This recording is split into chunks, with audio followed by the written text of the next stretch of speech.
Bonjour à toutes et à tous, bienvenue à l'Assemblée nationale où je voulais faire avec vous un point sur l'affaire de ce lanceur d'alerte Denis Breteau, salarié de la SNCF qui en 2012 a porté une affaire sur le devant de la scène, celui des marchés truqués de la SNCF au profit de la multinationale IBM. Depuis, ce salarié est placardisé. Je me suis saisi de cette affaire l'année dernière. J'ai pu alerter dès le 10 décembre 2018 la ministre Elisabeth Borne sur les développements, ou plutôt les non-développements de cette affaire, puisque le parquet national financier est saisi, mais rien ne se passe.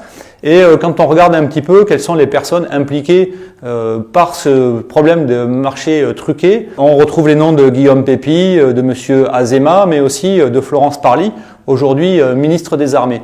Donc je m'étonne que rien ne bouge, que le silence perdure.